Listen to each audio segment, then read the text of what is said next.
Good morning students. આજે આપણે ધોરણ 8ની અંદર આપણે હજી કેટલાક જે મોડલ વર્બ બાકી છે તો એને આપણે જોઈ લઈએ, જેની અંદર આપણે આજે શેલ, વિલ, શુડ, વુડ અને મસ્ટ વિશે શીખવાના છે.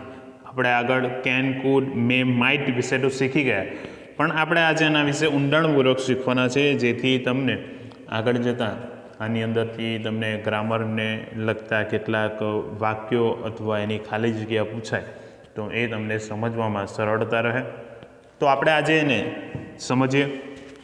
તો સૌપ્રથમ શેલ અને વિલ. તો શેલ અને વિલ શું છે? તો શેલ અને વિલ એ આપણે જે છે કે ભવિષ્યકાળમાં એનો ઉપયોગ થાય છે. તો સિમ્પલ ફ્યુચર ટેન્સ એટલે કે સાદો ભવિષ્યકાળમાં એનો ઉપયોગ થાય છે. જેવી કે અહીં આપણને માહિતી દર્શાવેલ છે, તો એની અંદર આપણે જોઈશું. તો જે ક્રિયાઓ હવે પછી થવાની છે, એટલે કે ક્રિયા થવાની બાકી છે, થઈ નથી, તો તેની રજૂઆત કરવા માટે આપણે આ સિમ્પલ ફ્યુચર ટેન્સનો ઉપયોગ કરીએ છીએ. જેના કેટલાક અગત્યના આપણે જોઈએ છીએ કે કાળદર્શક શબ્દો પણ એનો ઉપયોગ થાય છે. જેવા કે આપણે જોઈશું તો ટુમોરો એટલે આવતીકાલે, પછી નેક્સ્ટ વીક એટલે આવતા અઠવાડિયે, ત્યારબાદ નેક્સ્ટ મંથ એટલે આવતા મહિને, પછી નેક્સ્ટ યર તો આવતા વર્ષે, અને ઇન ફ્યુચર એટલે ભવિષ્યમાં. આવા જે શબ્દોનો ઉપયોગ એ સાદા ભવિષ્યકાળની અંદર થાય છે. તો આપણે જોઈશું કે ગુજરાતીમાં ક્રિયાપદ સાથે સે, શું, સો, સ જેવા પ્રત્યયનો ઉપયોગ થાય છે. એટલે જેવા કે વિલ પ્લે રમીશું, વિલ અહીંયા કીધું રમશો, રમીશું, રમશો, રમીશ. આવા બધા જે છે કે એ વાક્યના આધારે એની અંદર જે છે કે શબ્દો આપણા ઉમેરાતા હોય છે. કે હું ક્રિકેટ રમીશ, અમે ક્રિકેટ રમશું. તો આવી રીતના જે છે કે વાક્યોની અંદર એનો ઉપયોગ થાય છે. કે અંગ્રેજી ક્રિયાપદ સાથે શેલ અથવા વિલ સહાયક ક્રિયાપદ તરીકે એનો ઉપયોગ થાય છે. જેવા કે આઈ અને વિલ, આઈ અને જે છે કે આઈ અને વી સાથે શેલ વપરાય છે.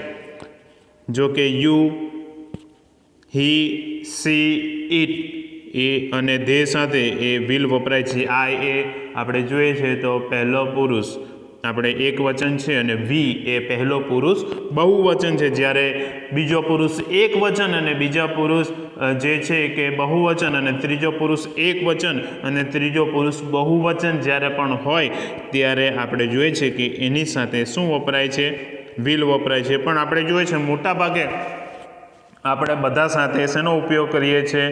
વિલનો ઉપયોગ કરીએ છીએ. પણ અહીં આપણે 8મા ધોરણની અંદર યુનિટ 1ની અંદર આપણે ઘણી બધી ખાલી જગ્યાઓ જે આવે છે તો એની અંદર આપણે શેલનો પણ ઉપયોગ કરવાનો છે. તો એના કારણે આપણને ખ્યાલ હોવો જોઈએ આઈ અને વી જ્યારે પણ આવશે ત્યારે આપણે શેનો ઉપયોગ કરવાનો હશે?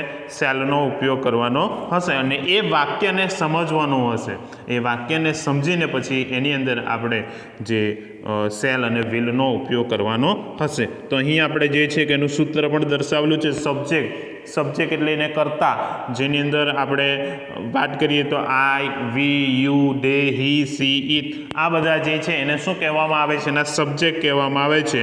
અને નામ આપણે એટલે કે સબ્જેક્ટમાં પ્રોનાઉન્સ અને નાઉન બંનેનો ઉપયોગ થાય છે. નાઉનમાં નામો હોય છે, પ્રોનાઉનમાં સર્વનામ હોય છે. અને વિલ અને શેલ પ્લસ V1 એટલે કે ક્રિયાપદનું મૂળ રૂપનો ઉપયોગ થાય છે, અને 18 વર્ષ એની સાથે જોડાતા હોય છે. ચાલો આપણે સૌપ્રથમ આપણે જોઈશું. તો એની અંદર પહેલું વાક્યને આપણે જોઈએ. હું આવતીકાલે મારા નવા કપડાં પહેરીશ.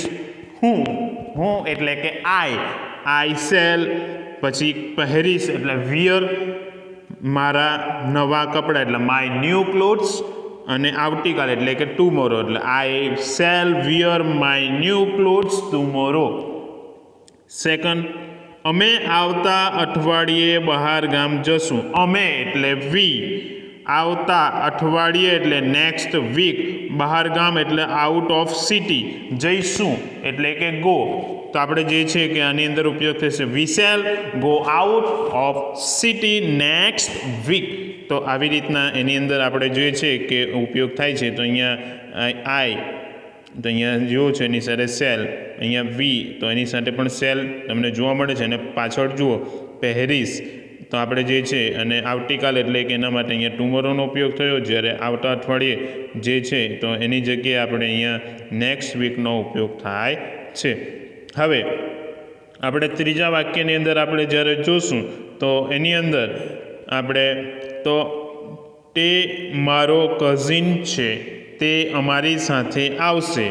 તો આપણે જે છે તો પહેલું વાક્ય જે છે એ વર્તમાન કાળનું છે. તે મારો કઝિન છે એટલે કે ઇઝ આવે, તે એટલે હી આવે, અને મારો એટલે માય, કઝિન એટલે cousin, he is my cousin. તે એટલે પાછો શું આવશે? આપણે જો ઉપર બીજું જે સેન્ટેન્સ છે એ તમે એની અંદર તમે જોઈ શકો છો. તો એ સેન્ટેન્સની અંદર તમને જોવા મળશે તો શું છે? તે અમારી સાથે આવશે. તો એ ભવિષ્યકાળ છે. તો તે એટલે હી, અને અમારી એટલે જે વિથ, અમારી સાથે એટલે વિથ મી, અને આવશે એટલે કમ, તો he will come with me. એવી રીતના આ વાક્ય બને છે. તો આપણે અહીં શેલ અને વિલની વાત કર્યા. હવે એના બાદ આપણે એના પછીના જે છે કે બીજા મોડલ વર્બની વાત કરીએ. ચાલો હવે આપણે શુડ વિશે જોઈએ. શુડ એટલે કે જોઈએ. શુડ અહીં આપણને દર્શાવેલું છે. શુડ એ શેલનું ભૂતકાળનું રૂપ છે. શેલ અહીંયા આપણે વાત કરી કે જે પણ આપણે સેલ હતું, તો સેલ કોની સાથે લાગે છે? આઈ અને વી સાથે. તો એનું આપણે ભૂતકાળનું રૂપ જે સેલ હતું એ સેલનું ભૂતકાળનું રૂપ શું થાય છે? તો શુડ થાય છે. એ આપણને ખબર હોવી જોઈએ. પછી એનો ગુજરાતી અર્થ તો જોઈએ, એનો ઉપયોગ તો આપણે જોઈએ છે કે બીજાને સલાહ સૂચન આપવા અને બીજાને ફરજ બતાવવા. હકાર અને નકાર. હકાર એટલે કે વિધાન વાક્ય, નકાર એટલે કે નકાર વાક્ય જે નોટનો ઉપયોગ થાય છે એ. પછી એના પછી કોઈ બાબતની દરખાસ્ત રજૂ કરવી હોય ત્યારે પણ શેનો ઉપયોગ થાય છે? શુડનો ઉપયોગ થાય છે. તો ચાલો અહીં આપણે એના જે સૂત્રને જોઈએ. તો સૌ પ્રથમ કરતા એટલે કે આપણે જોઈએ છે આઈ, વી, યુ, દે, આપણે એનો ઉપયોગ થાય છે. પછી આપણે એની અંદર જોશું તો શુડ, પછી આવશે V1 એટલે કે ક્રિયાપદનું મૂળ રૂપ, પછી એના પછીના બાકીના વાક્યોનો ઉપયોગ થાય છે. ચાલો તો હવે એની અંદર આપણે જોઈએ. તમારે દરરોજ વહેલા ઉઠવું જોઈએ. તો આની અંદર જે છે કે શું? તમારે દરરોજની ક્રિયા છે. તો અહીંયા તમને શું આપવામાં આવી? તો સૌપ્રથમ તો તમને સલાહ આપવામાં આવી, એટલે તમારે એટલા માટે શું આવશે? યુ. અને વહેલા એટલે ગેટ અપ, વહેલા ઉઠવું જોઈએ. તો વહેલા એટલે કે આપણે જોઈએ છે અર્લી, ઉઠવું તો ગેટ અપ, અને જોઈએ તો એના માટે શેનો ઉપયોગ થયો? શુડનો ઉપયોગ થયો. એટલે જ્યારે પણ આપણે સૌ પ્રથમ આની અંદર આપણને મહત્ત્વની વસ્તુ એ ખબર હોવી જોઈએ કે આપણને એનું ટ્રાન્સલેટ કરતાં આપણને આવડવું જોઈએ. તો એના માટે આપણે અહીંયા જોઈ શકીએ છીએ કે you should get up early daily. તો તમારે દરરોજ વહેલા ઉઠવું જોઈએ. આવા વાક્ય જ્યારે પણ આવે ત્યારે આની અંદર શુડનો ઉપયોગ થાય છે. અહીંયા જુઓ, વિદ્યાર્થીઓએ દરરોજ નહાવું જોઈએ.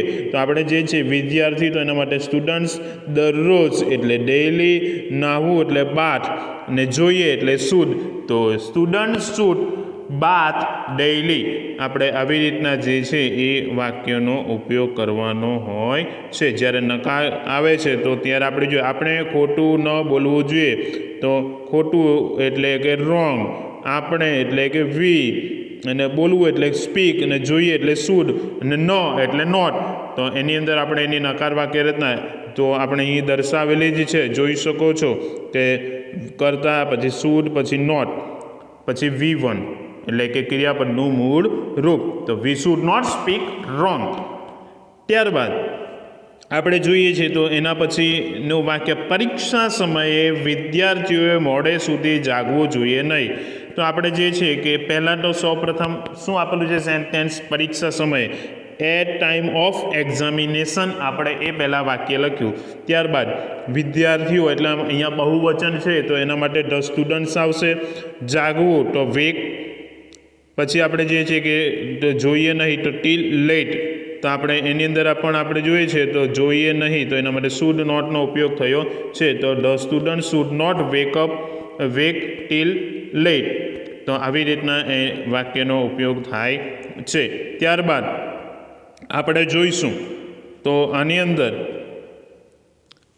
પ્રશ્નાર્થ વાક્યની અંદર આપણે જોઈએ તો શુડ પ્લસ કરતા પ્લસ V1 પછી વધારો એનો આવે છે. તો સૌપ્રથમ શું આવશે શુડ, પછી આવશે કરતા, પછી ક્રિયાપદ, પછી એનો વધારો આવે છે. શું આપણે હવે જવું જોઈએ? શુડ વી ગો નાવ એટલે હવે એટલે નાવ. પછી ગો એટલે કે આપણે જવું જોઈએ અને આપણે એટલે કે વી એટલે ને જોઈએ એટલે કે શુડ અને પાછળ શું લાગે ક્વેશ્ચન માર્ક. તો આવી રીતના એની અંદર ઉપયોગ થાય છે. જ્યારે શું તમારે તમારા મા બાપની સેવા ન કરવી જોઈએ? તો આપણે જોઈએ છીએ તો એની અંદર તમારે તો એના માટે જે છે કે યુ આપણે જે છે કે તમારે તમારા એટલે કે આપણે જોઈએ છીએ કે યુ અને યોરનો ઉપયોગ થયો અને સેવા માટે સર્વ અને આપણે જે છે તો આપણે સર્વ એટલે કે સેવા અને મા બાપ એટલે કે પેરેન્ટ્સ. તો યુ શુડ નોટ સર્વ યોર પેરેન્ટ્સ ક્વેશ્ચન માર્ક. તો આપણે આવી રીતના પણ જે છે આની અંદર આપણે શુદ્ધનો ઉપયોગ કરી શકીએ છીએ. તો શુદ્ધનો અર્થ ખબર હોવો જોઈએ. એનો ભૂતકાળ શેલનું શું છે? ભૂતકાળનું રૂપ છે. ચાલો હવે એના પછીના વાક્ય અને આપણે શીખવાના છીએ તો એ આપણે જોઈએ.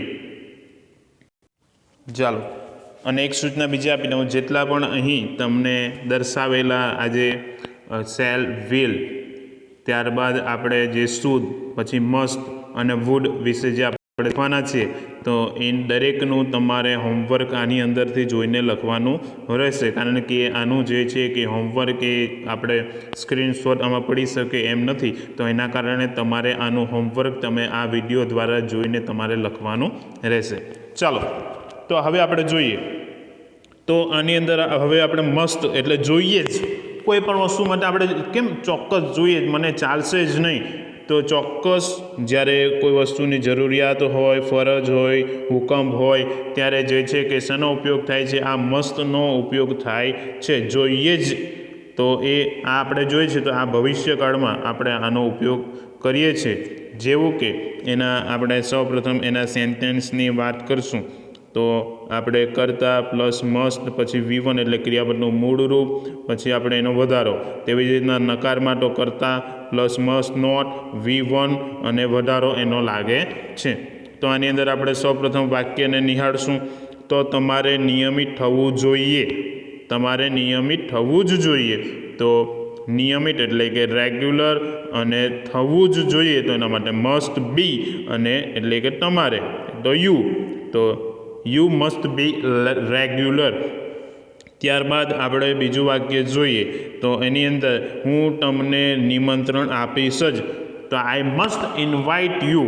આપણે જોઈએ છે નિમંત્રણ એટલે કે ઇન્વાઇટ અને આપીશ તો એના માટે મસ્ટ અને હું એટલે કે આઈ, તમને એટલે કે યુ. તો આવી રીતના એની અંદર ઉપયોગ થાય છે. ત્યારબાદ મુસાફરોએ ચાલતી બસે ઉતરવું ન જોઈએ. તો મુસાફરો એટલે કે ધ પેસેન્જર્સ, પછી ન જ ઉતરવું જોઈએ તો એના માટે મસ્ટ નોટનો ઉપયોગ થાય છે. પછી ઉતરવું ન જોઈએ તો એના માટે જે છે કે ગેટ ડાઉન અને જે છે બીજું કે ચાલતી બસ એટલે ફ્રોમ રનિંગ બસ. તો એવી રીતના આની અંદર એનું વાક્ય બનશે the passengers must not get down from running bus. ત્યારબાદ આપણે એના પછીનું વાક્યને આપણે જોઈએ તો એની અંદર તે બીમાર છે. હી ઇઝ સિક. આ વર્તમાન કાળનું વાક્ય છે. તે નહીં જ આવે એટલે હી મસ્ટ નોટ કમ. તો આવી રીતના પણ વાક્યનો ઉપયોગ આપણે કરી શકીએ છીએ. ત્યારબાદ મસ્ટ પ્રશ્નાર્થમાં બહુ જ ઓછું વપરાય છે. તે આવી રીતે બનશે તો આપણે શું દરેક વ્યક્તિએ ભણવું જોઈએ? મસ્ટ એવરીવન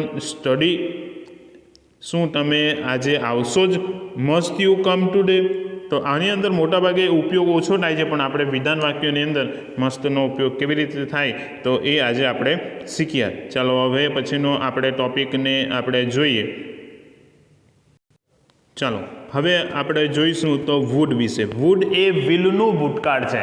આપણે આગળ કેવી ને સેલનું શુદ્ધ જોયું તો એટલે વ્હીલનું વુડ એ આપણે જોઈશું તો ક્રિયાપદનું ભૂતકાળનું રૂપ છે એ ક્રિયાપદની પાછળ જે લાગે છે તો આપણે જોઈએ છીએ તો આનો અર્થ આપણે વિનંતી કરવા, ઈચ્છા જાણવા એ પ્રશ્નાર્થ વાક્યની અંદર થાય છે, જ્યારે નકાર અને પ્રશ્નાર્થની અંદર ઈચ્છા દર્શાવવા કે પસંદગી બતાવવા માટે જે છે કે એનો ઉપયોગ થાય છે. જેનો આપણે વાક્ય રચના આપણે જોઈએ તો એની પ્રશ્નાર્થ, હકાર અને નકાર ત્રણ વાક્ય રચના જોશું. તો પ્રશ્નાર્થમાં વુડ પ્લસ કર્તા પ્લસ વી પ્લસ મૂળરૂપ, એટલે કે એનું મૂળરૂપ આવશે વર્બનું અને પછી એનો વધારો, પછી ક્વેશ્ચન માર્ક. જ્યારે હકાર વાક્યની અંદર કર્તા પ્લસ વુડ પ્લસ ક્રિયાપદનું મૂળરૂપ પ્લસ વધારો, જેવી રીતના કર્તા પ્લસ વુડ નોટ પ્લસ ક્રિયાપદનું મૂળરૂપ પછી વધારાનો ઉપયોગ થાય છે. તો ચાલો હવે એના આપણે વાક્યને ઝડપથી જોઈ લઈએ. તો મહેરબાની કરી તમે મને મદદ કરશો. તો આની અંદર આપણને જુઓ છો તો વિનંતી દર્શાવેલી જોવા મળે છે, જેની અંદર આપણે જોઈ શકીએ છીએ કે એની અંદર વિનંતી, આમાં મહેરબાની કરી તમે મને મદદ કરશો. તો પ્લીઝ, તો મદદ કરશો આપણે જે છે કે એની અંદર તો આવી રીતના તો આપણે વુડ યુ હેલ્પ મી, શું તમે મને મદદ કરશો, ત્યારે આપણે જોઈએ છીએ કે વુડનો ઉપયોગ થાય છે. તમે ચા કે કોફી પીશો? Would you like tea or coffee? તો આપણે જે છે એ ઈચ્છા અને પસંદગી દર્શાવી છે કે તમારે કોફી પીવી છે કે ચા પીવી છે, તો ત્યારે જે છે કે એ વુડનો ઉપયોગ થાય છે. ત્યારબાદ આપણે જોઈએ છીએ કે એના પછીનું વાક્ય, મને કોફી ભાવતી નથી, હું ચા લઈશ. તો આની અંદર પસંદગી છે તો I don't like coffee, I would take T. તો આપણે જે છે આવી રીતના વાક્યનો ઉપયોગ થાય છે. અમે એસએસસીમાં અંગ્રેજી રાખશું તો આની અંદર આવશે વી wood keep English in SSC. પછી મને અગાસી પર સૂવું ફાવશે નહીં. તો આપણે જે છે અગાસી એટલે કે ટેરેસ પર એટલે કે ઓન ધ, અને શૂટ એટલે કે ફાવશે એટલે કે શૂટ, નોટ શૂટ, ને સ્લીપ એટલે ઊંઘવું. તો I would not sleep to, એટલે કે I would not suit to sleep on the terrace. ત્યારબાદ આપણે છેલ્લું વાક્યને જોઈએ તો તેણીને આ સાડી ગમશે નહીં, she would not like this saris. અહીં આપણને કીધું છે કે can, could, may, might, should, must, વુડનો આપણે જે છે કે સાદા કાળમાં ઉપયોગ કરીએ છીએ. તો આજે આપણે આટલી વસ્તુ શીખ્યા અને આ બધી વસ્તુને તમારે આ જ્યારે વિડીયો સમજી લીધા પછી એક વખત ફરીથી આ વિડીયોની અંદરથી તમારે હોમવર્ક જે છે તમારે કરી લે. અસ્તુ.